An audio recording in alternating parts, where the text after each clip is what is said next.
queridos amigos, queridas amigas, desde España, desde el Consejo Superior de Investigaciones Científicas de España, me dirijo a ustedes.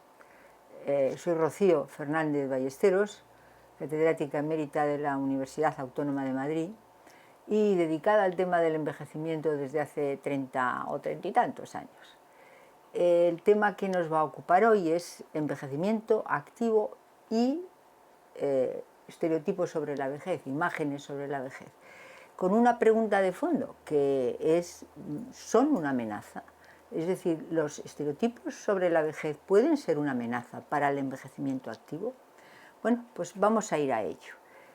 En primer lugar, yo querría dar algunos conceptos o recordar simplemente una serie de informaciones. La primera de ellas es que la esperanza de vida sigue aumentando a un ritmo constante y por tanto la longevidad se extiende y está sobrepasando los 100 años. Y además los demógrafos con estos datos no se atreven a establecer un tope de vida para la especie humana, lo cual es muy importante porque hasta hace unos años pues suponíamos que había un máximo de vida humana entre 117 años aproximadamente.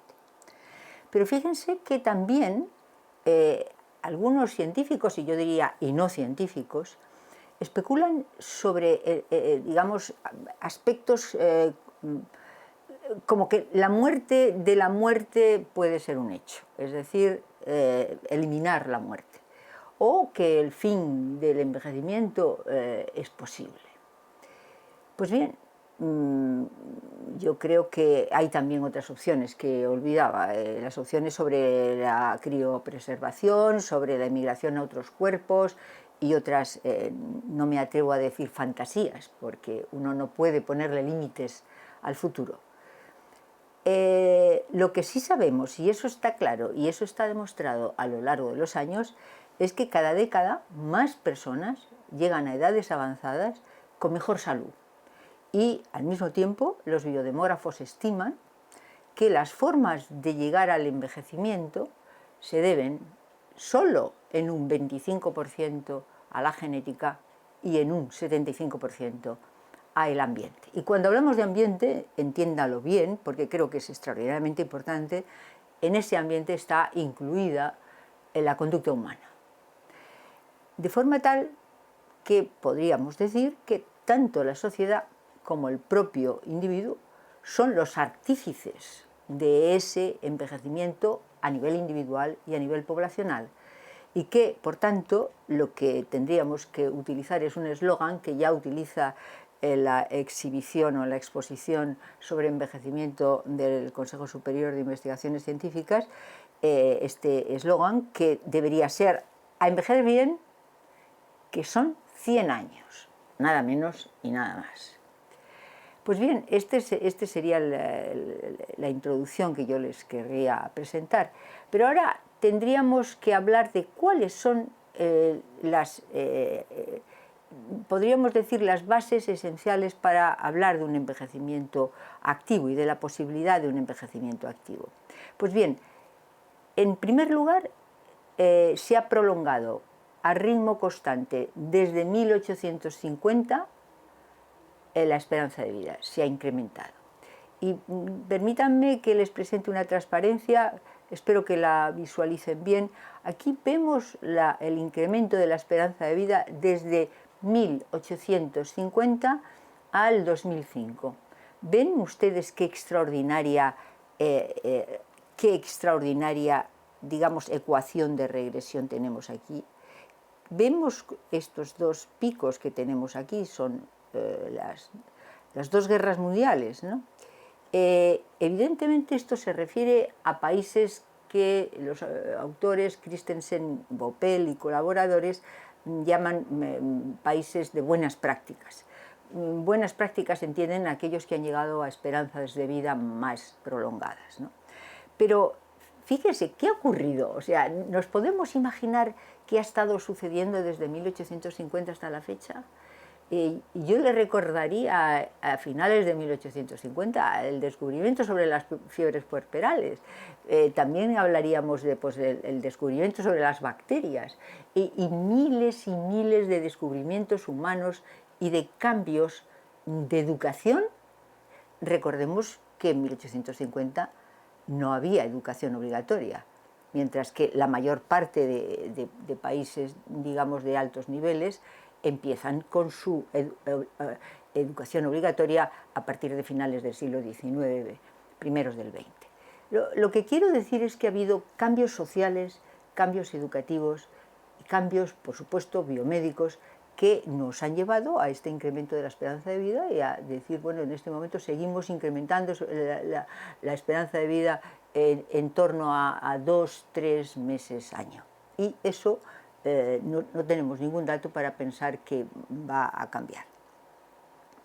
Por otra parte, otro descubrimiento extraordinario, que también es un descubrimiento demográfico, es la comprensión de la morbimortalidad y la rectangularización, que van a ver aquí, la rectangularización de las curvas de supervivencia. Bueno, aquí nos encontramos, perdonen porque me parece que no atino bien con el ratón, nos encontramos en fechas de 1800 y vemos cómo se ha rectangularizado el porcentaje de individuos que sobreviven. Bueno, creo que se ve solamente, pero eso nos va a... la hipótesis es que va a continuar existiendo esa prolongación, o sea, incremento del número de supervivientes y que, por tanto, este es un aspecto que nos lleva a pensar que tenemos una enorme amplitud de buen envejecer. Pues bien, tenemos un tercer elemento que implicaría la plasticidad humana. Los organismos vivos de mayor plasticidad. Hemos podido bajar a las cimas las cimas de los océanos y hemos podido subir a los grandes, y no digo desplazarnos en satélites. Pues bien, eso no cabe duda, es porque el ser humano es un ser plástico, extraordinariamente plástico. Y esto aquí les presento un estudio, es un estudio nuestro, que es las curvas de aprendizaje de personas entre 55, lo ven aquí, y 95 años, y cómo, estos son palabras recordadas, en una serie de ensayos, concretamente en 6 ensayos, y vemos cómo efectivamente hay diferencias debidas a la edad, sobre todo a partir de los 80 años. Hay diferencias debidas a la edad, pero no sabemos si esas diferencias son debidas a la edad porque las personas de 80 años, digamos, no hagan tanta actividad o tanta actividad física y mental. Es posible que esto sea así, pero fíjense que les traigo otra transparencia. La segunda transparencia es la plasticidad humana también en personas con deterioro cognitivo leve. O sea, no pensemos que el hecho de tener una demencia o tener deterioro cognitivo leve implica no ser capaces de aprender. El ser humano es capaz de aprender porque es un ser vivo con una de las características, yo diría, más importantes dentro de los seres vivos, que es su capacidad de aprendizaje. Pues bien, esta sería nuestra tercera justificación para hablar del envejecimiento activo.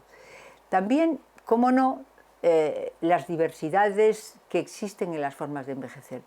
Cuando se pretende hacer demasiado énfasis en que las personas nos muestran personas, Rita Levi Montalcini, una premio Nobel que murió con 104 años, extraordinariamente bien. Dice, bueno, es que este era un espécimen, digamos, poco universalizable, por decirlo de alguna manera. Bueno, cada vez más personas, les decía y les recuerdo, llegan a edades muy avanzadas de la vida en mejores condiciones. Pero es cierto que existe una enorme variabilidad y aquí podríamos ver, estos son estudios realizados por Baltes y Baltes, y podemos ver elementos que tienen que ver con rapidez, que tienen que ver con vocabulario y demás, cómo tenemos la nube de puntos de todos los individuos que han participado en nuestras investigaciones, pues unos están muy por encima de la media y otros están muy por debajo de la media, con lo cual es verdad, existe una variabilidad extraordinaria. Incluso Rowe y Kahn, que son dos autores extraordinariamente importantes desde el punto de vista del envejecimiento activo, pues Rowe y Kahn establecen que existe un envejecimiento usual, un envejecimiento patológico y un envejecimiento, llamémosle con éxito, que sería lo que nosotros nos estamos refiriendo ahora con envejecimiento activo. Bueno, pues esta tipología que establece Rowe y Kahn es importante desde este punto de vista, que podamos ver esta variabilidad claramente. Y finalmente yo hablaría de la teoría de la actividad, o sea, si no lo usas lo pierdes, se deteriora. Si no usas tu cuerpo se deteriora. Miren, cuando una persona va a un hospital, por ejemplo, pues se ha roto la cadera, va a un hospital y tiene que permanecer en él, gran parte de su esqueleto está sufriendo, o cuando una persona es internada simplemente porque tiene un pequeño problema. Es decir, la actividad es esencial para el funcionamiento del organismo, porque no solamente somos organismos con capacidad de aprender, somos organismos plásticos, que somos capaces también de recorrer terreno. Y aquí lo vemos como la figura femenina va, digamos, decrementando su estatura y va, bueno, esto se puede compensar. Recuerden, no voy a hablar en este caso de Baltes y de cómo habla de la selectividad o la selección para la optimización y la compensación, es decir, que debemos elegir las condiciones que nos permiten optimizar nuestras capacidades y en el caso de haber declives, tratar de compensarlos. Bueno, pues aquí tenemos estas 5 teorías que yo les proponía como posibilidad de justificar el envejecimiento activo. ¿Pero a qué llamamos envejecimiento activo? Pues voy a presentarles unas cuantas investigaciones relativas a, primero, qué piensan las personas mayores que es envejecer bien. Luego, qué postulan los científicos. Tercero, qué prescriben los organismos internacionales. Y finalmente voy a presentarles una propuesta que es la propuesta de los 4 dominios a la que después me referiré. Pues bien, fíjense, hemos realizado una investigación muy interesante que en 7 países latinoamericanos y 3 países europeos.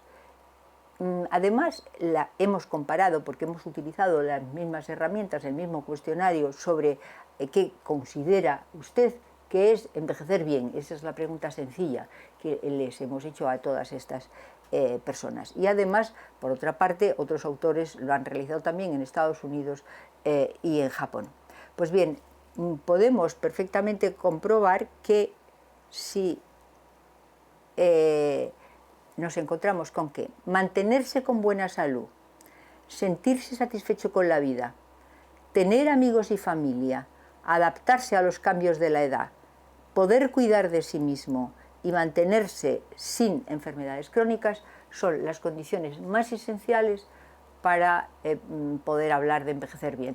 La gente corriente, y es curioso en esta tabla que ustedes pueden ver, que pueden escrutar, cuando hago esta afirmación que hago, es que más del 70% de cada uno de estos grupos, recuerden que les he dicho latinoamericanos, europeos, norteamericanos de origen japonés y japoneses, todos estos grupos de individuos que vienen de 4 continentes, pues están de acuerdo con estas afirmaciones.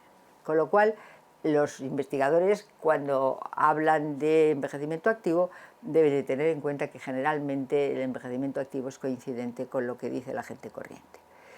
Entonces, por repetírselo, no tener buena salud, no tener problemas crónicos, ser independiente, sentirse bien con la vida y con uno mismo, tener familia y amigos y adaptarse a los cambios de la edad. Otro autor, ya empezamos con los autores, digamos, de alto copete, que yo diría, Rowe y Kahn. Estos autores establecen que envejecimiento con éxito, es el término que ellos utilizan, es una baja probabilidad de enfermedad y de discapacidad asociada, un alto funcionamiento físico y cognitivo y un alto compromiso social.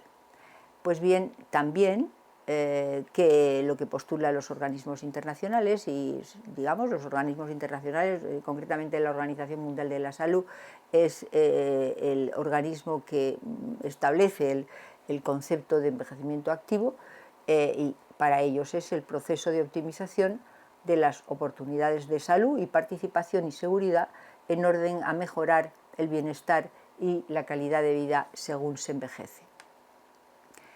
Bien, finalmente me gustaría presentarles este modelo de los cinco componentes, ¿no? Para tratar de ponerlo en relación con los programas de envejecimiento activo. Pues a mí me gusta muchísimo hablar de envejecer bien, porque creo que envejecer bien lo entiende todo el mundo en cuanto utilizamos con éxito óptimo, positivo o incluso activo, pues puede ser complicado para su comprensión. Entonces, detrás de un programa llamado Vivir con Vitalidad tenemos 4 componentes, ¿no? El primer componente es una buena salud conductual. ¿Por qué digo buena salud conductual? Porque la buena salud conductual, es decir, tener unos adecuados estilos de vida saludables, son los que nos llevan a tener una buena salud, o en parte nos llevan a tener una buena salud. Y la salud funcional, porque la Organización Mundial de la Salud en el 2015 ya viró de este envejecimiento activo a un envejecimiento digamos saludable, y lo equiparó a la funcionalidad. El segundo dominio sería un óptimo ajuste físico y cognitivo.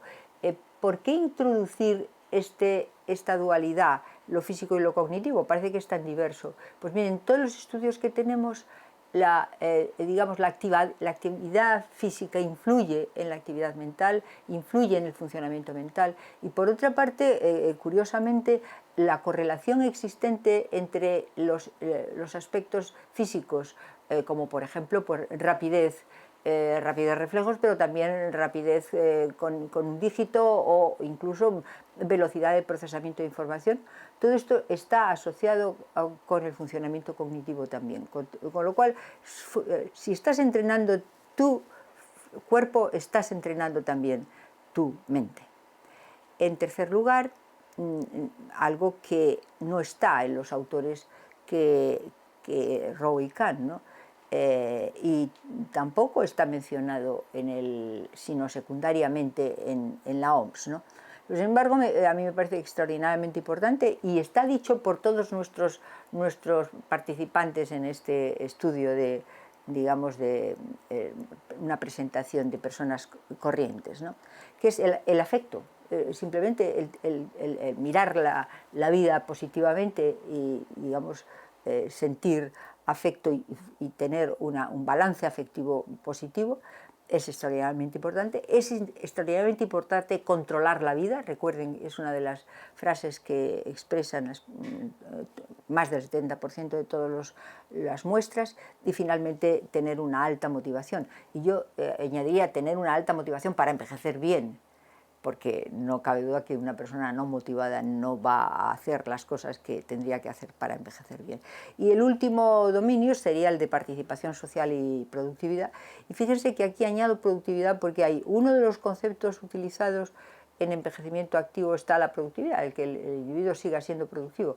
Con esto no me estoy refiriendo a que digamos, siga trabajando en su trabajo, sino en el trabajo regular, sino que siga produciendo para sí mismo y para la sociedad. Pues estos serían los 4 dominios. Por peculiarizar un poco más, el envejecimiento saludable sería el primer dominio. Los 4 dominios estarían en los 4 componentes que les estoy comentando, y el envejecimiento con éxito tendría el componente, el dominio 1, 2 y 4, puesto que Rowe y Kahn no mencionan el afecto positivo y el control ni la motivación.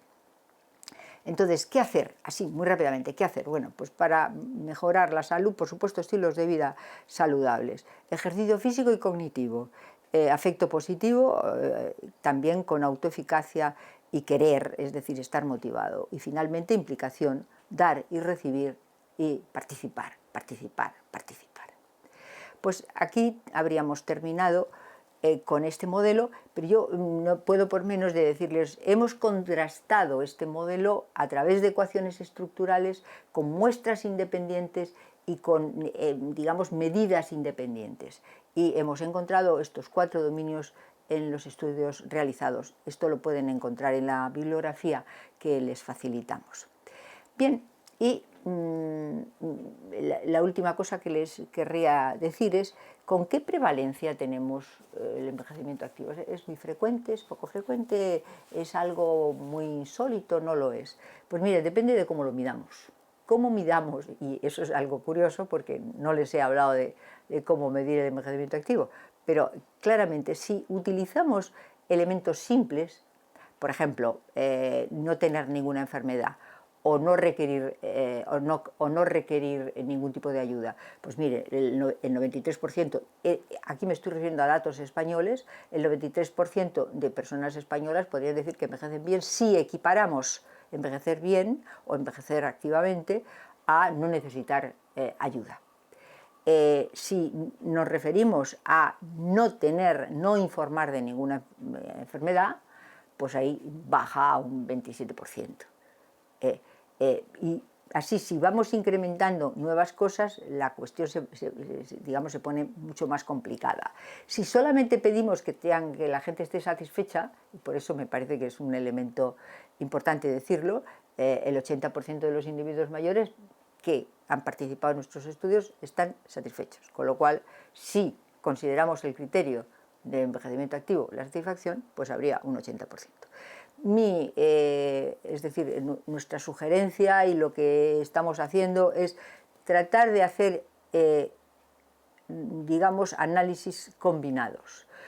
Quiere decirse que tengan aspectos subjetivos y objetivos del envejecimiento, por un lado, y que por el otro lado tenga condiciones de salud, de enfermedad, de participación y de productividad.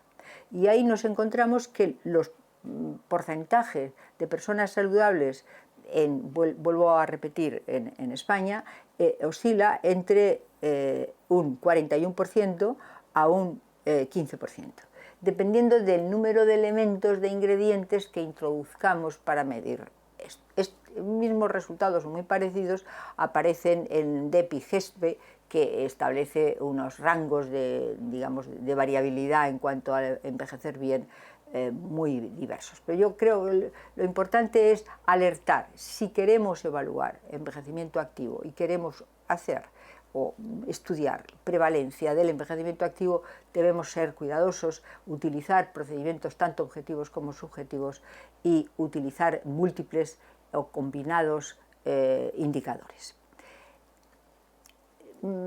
Voy a pasar ya a hablar del programa de promoción del envejecimiento activo, Vivir con Vitalidad. Y les voy a presentar una serie de condiciones que yo creo, o de versiones, que les puede ayudar.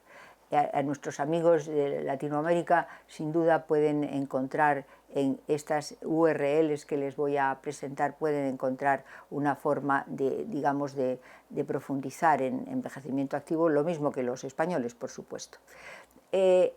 El programa Vivir con Vitalidad empieza en 1996, con lo cual pues tiene unos cuantos años ya. Tiene una colección de textos de pirámide y a través de cursos normales con libros, con textos digamos específicos, pues lo realizamos desde 1996 al 2002. Pero después hemos hecho otros programas, uno de ellos es multimedia, y en este voy a mostrarles, perdón, el multimedia les voy a pasar voy a dar atrás, perdonen. Tranquila.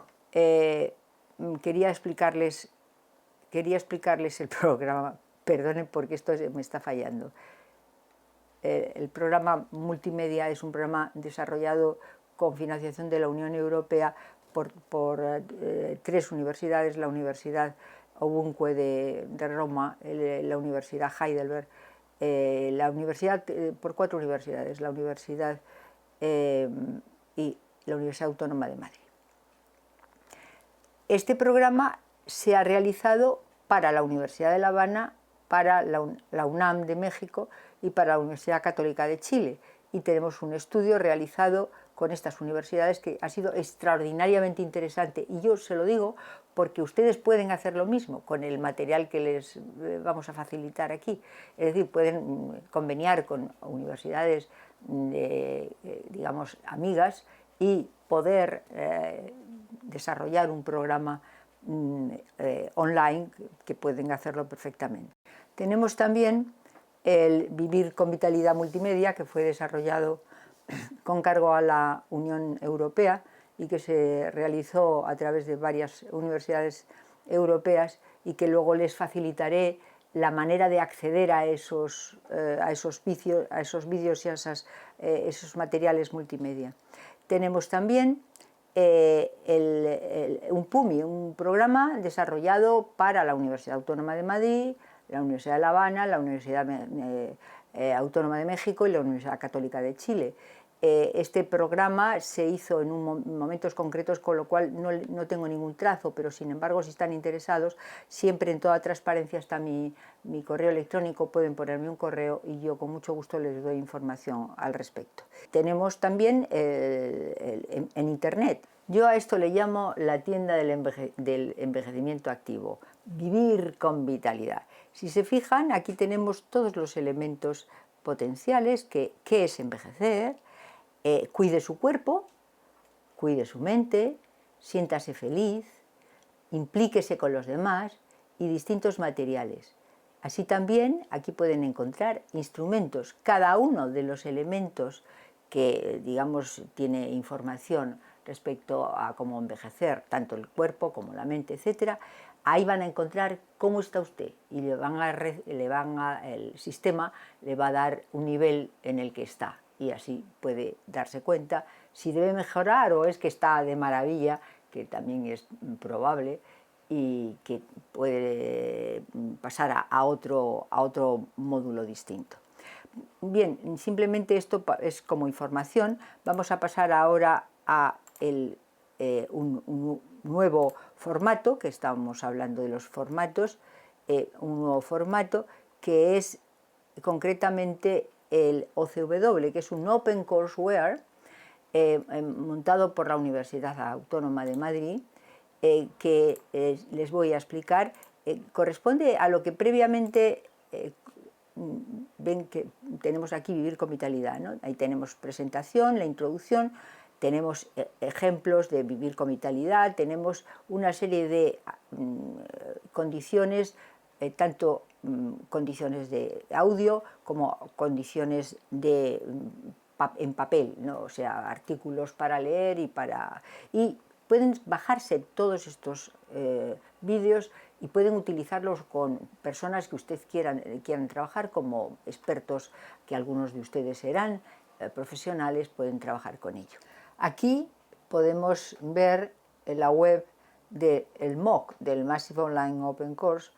Mi sugerencia es que entren y se registren y podrán acceder a un programa que, digamos, en formato regular serían 5 semanas, pero que se puede hacer a lo largo de un curso también, de un curso completo, ¿no? Y aquí la Universidad Autónoma, aparte de brindarles este curso MOOC, les puede, a la persona que cumpla con los requisitos, ofrecerle una certificación de haberlo realizado.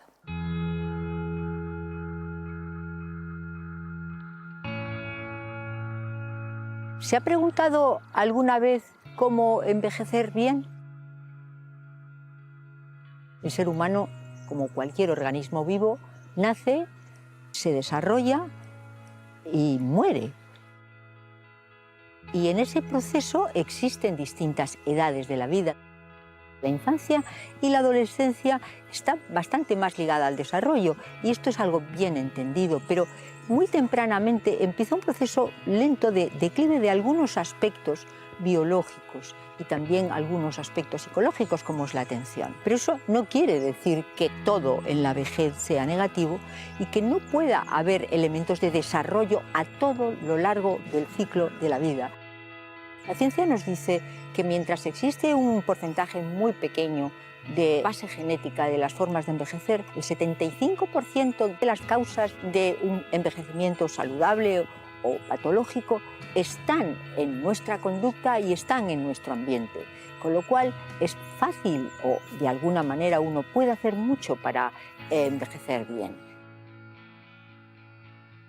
Este curso precisamente se basa en estos planteamientos y esencialmente lo que pretendemos es transmitir conocimientos en torno al envejecimiento positivo, activo, saludable y por otra parte también lograr que haya modificación de las actitudes en torno a la vejez, que se vea el proceso de envejecimiento como un desafío de la vida. Con lo cual, mucha motivación y adelante.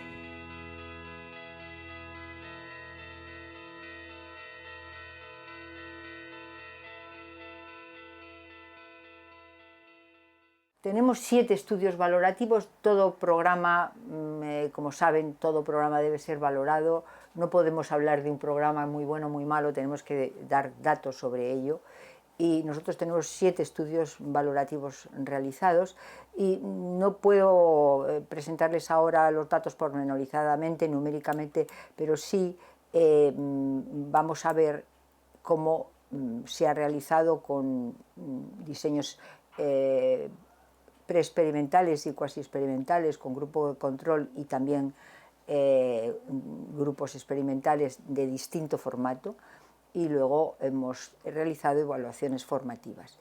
En definitiva, sin poderles brindar más datos cuantitativos, sí decirles que en estos 7 estudios valorativos hemos logrado cambiar positivamente la dieta, incrementar el ejercicio físico de las personas que pasan por el programa, mejorar la actividad recreativa, social e intelectual, mejorar la memoria percibida y también la memoria objetiva, es decir, evaluada por test, mejorar la percepción del propio envejecimiento, la mejora del balance emocional, esto que les decía, si dividimos el balance, la emoción positiva por la emoción negativa, ese sería el balance emocional.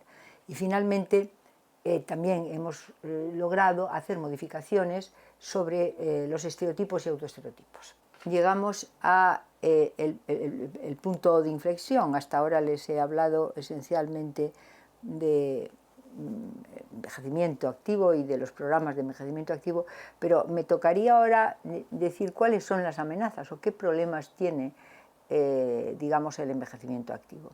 Como saben, hay el Plan Internacional sobre Envejecimiento, habla de la lucha contra las imágenes negativas sobre la vejez, contra la vejez.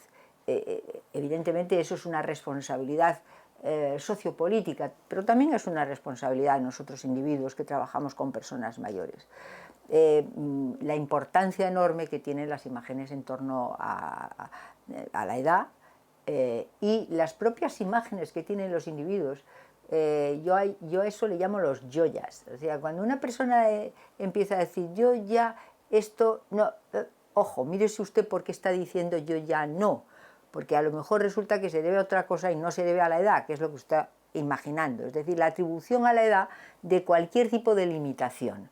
Bueno, pues eso, dicho así muy brevemente, creo que es importante. Evidentemente hay miles de mensajes en la televisión y en la prensa, en los medios de comunicación, que dan una imagen no demasiado positiva del envejecimiento. Y todo ello influye en esta visión edadista sobre las personas mayores y que ello influya en la discriminación en función de la edad y más aún que sea una amenaza para el propio individuo. Entonces, hemos realizado una serie de investigaciones también hemos trabajado en Latinoamérica y hemos puesto en relieve que la percepción de baja competencia y alta afabilidad por parte de expertos en estudios en México, en residencias de ancianos, centros de día en España, centros de mayores en España, programas universitarios de mayores, todo ello, digamos, tiene efectos que ahora les voy a pasar a presentar.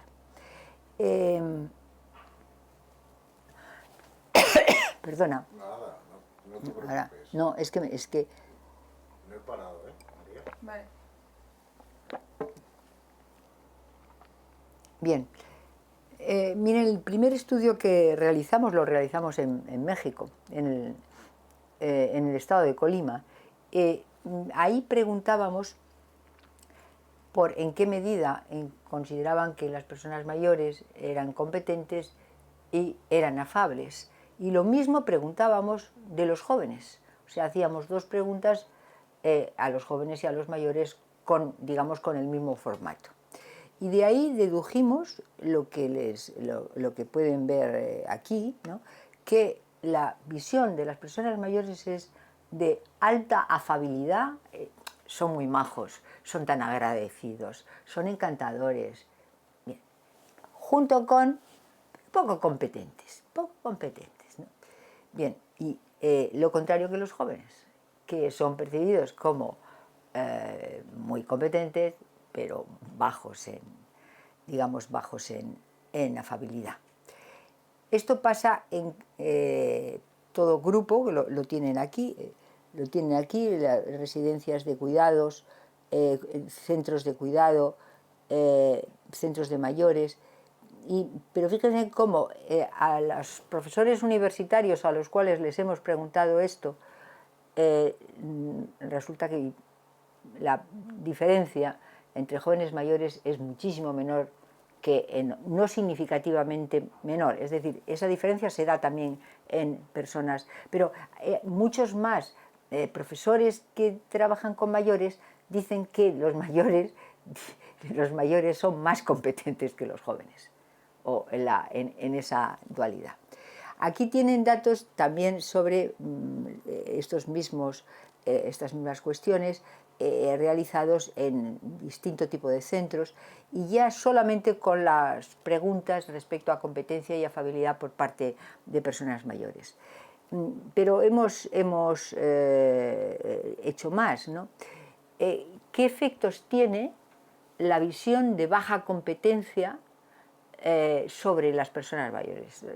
Cuando un cuidador, y como les digo, hemos trabajado con cuidadores que trabajan cuando digo cuidadores formales, es decir, expertos que trabajan con personas mayores, que pueden ser trabajadores sociales o psicólogos o médicos, de determinado tipo de profesiones, pero que son cuidadores formales, no me estoy refiriendo a cuidadores informales.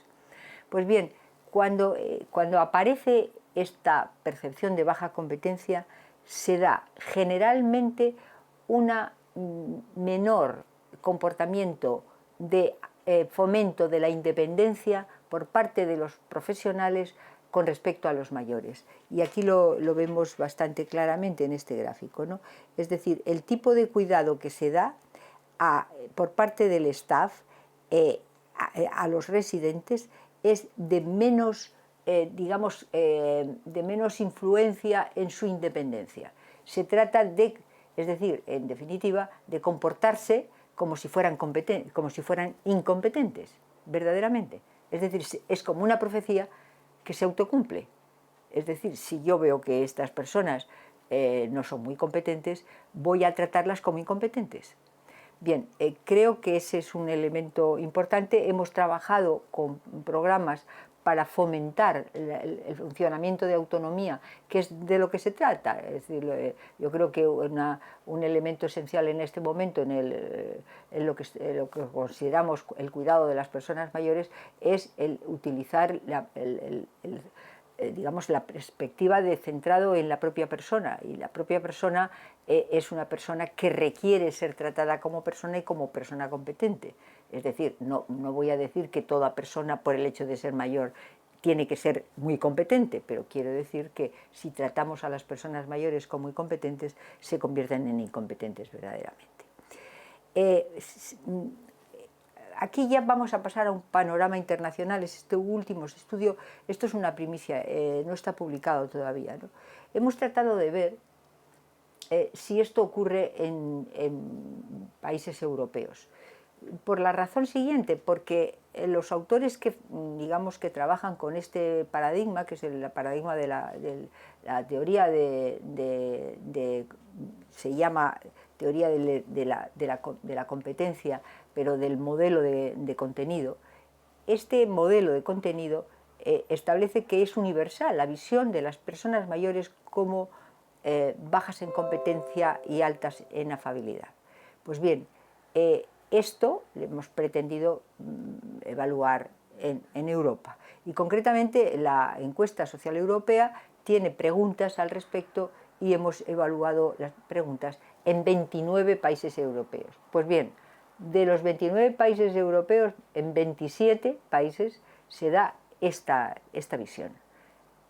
Con lo cual podríamos hablar de que esta visión respecto a las personas mayores es universal. Si tienen, no me voy a parar con los países, los tienen a la izquierda, las puntuaciones tanto en competencia como en afabilidad está ahí también, y las diferencias que hay entre esas puntuaciones. Pero lo que más me importa es que hicimos algo más allá, puesto que digamos, este modelo era universal.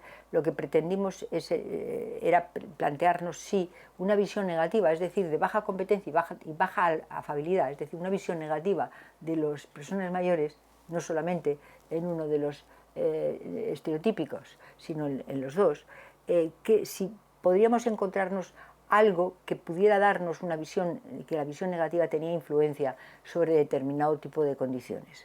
Y aquí tenemos las clasificaciones que hicimos como visión negativa, visión positiva, con prejuicio paternalista, que era igual de positiva, y la negativa, y una visión positiva de las personas mayores. Y fíjense cómo resulta algo muy interesante. Por una parte, visión de competencia de un N de 3.815 personas, solamente un 7% veían más competentes a las personas mayores que a las personas más competentes que afables. La visión negativa era del 21,3%. La visión paternalista, es decir, en igual medida competente que afable, estaríamos en 28%, pero algo muy positivo. En Europa hay una visión bastante positiva de las personas mayores en gran parte de los países. Un 41,7% de las personas eran vistas como positivamente. Bueno, dicho esto, pasaríamos a ver qué asociación podemos encontrar entre este tipo de visión positiva, visión negativa, visión paternalista, y determinado tipo de indicadores que tienen que ver con el envejecimiento activo, para responder a esta pregunta que nos preocupa, es decir, ¿es una amenaza verdaderamente el estereotipo? Bien, aquí lo que tenemos son las asociaciones entre la visión de los mayores y variables tanto poblacionales como individuales. A la derecha tenemos datos relativos a lo que se gastan los países en protección social, la esperanza de vida saludable y el índice de envejecimiento activo de Zaidi, que, como saben, tiene una serie de subelementos, de subcomponentes que tienen que ver con el empleo, con la participación, etc. Bueno, si nos vamos a la primera columna, esa que dice negativa, visión negativa, pues si se fijan, esa visión negativa está asociada negativamente con todos los datos que tenemos aquí, con lo que se gasta un país en gastos en protección, la esperanza de vida libre de discapacidad y el envejecimiento activo. Mientras que si nos vamos a la última columna de una visión positiva, ahí no nos encontramos con estas negatividades en la relación entre visión negativa y envejecimiento activo. digamos, reducirlo, lo que tenemos es que con datos poblacionales hay la visión negativa sobre el envejecimiento influye muy negativamente, tanto en el envejecimiento activo como en la esperanza de vida libre de discapacidad, como en los gastos sociales. Si nos vamos a una visión ya desde la encuesta, es decir, con estudios interindividuales, nos encontramos lo mismo. Y nos encontramos que si preguntamos a los individuos por cuán feliz se siente, o su satisfacción, o su salud, o si se siente discriminado, nos encontramos que una visión negativa correlaciona negativamente con estos tres elementos, es decir, tanto con salud, cuánta satisfacción tiene, cuánta salud tiene, cuánta felicidad se le atribuye. Con lo cual, también desde este punto de vista interindividual nos encontraríamos un efecto negativo del envejecimiento, una visión negativa sobre el envejecimiento en los parámetros muy distintos sobre el envejecimiento activo. Pues bien, no me queda más que concluir, casi me da pena, espero que a ustedes también bueno, ya saben dónde me tienen, en esa dirección internet, ahí me tienen.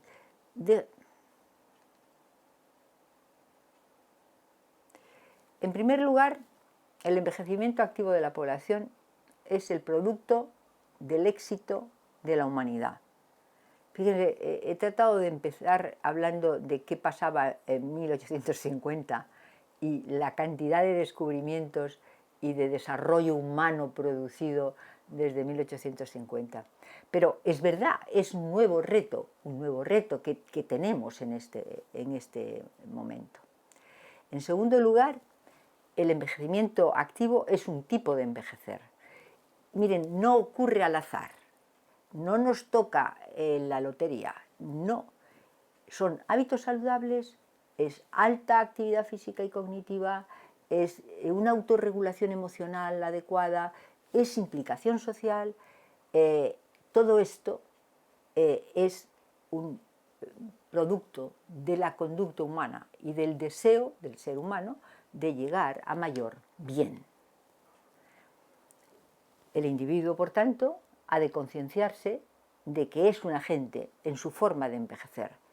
Y también los responsables de la atención integral de las personas mayores, yo diría los responsables de la salud pública, tienen el deber de promocionar el envejecimiento activo, que es prevenir la dependencia, que es algo, no es evitable, no como se considera en algunas ocasiones que parece que es inevitable. Así que los estereotipos sobre la vejez son una amenaza para el envejecimiento activo.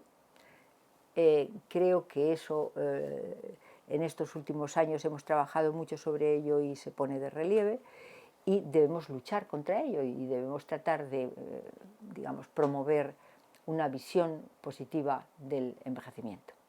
Queridos amigos, queridas amigas, que ustedes envejezcan bien. Y allí me tienen en esa dirección de correo electrónico a su disposición. Muchas gracias.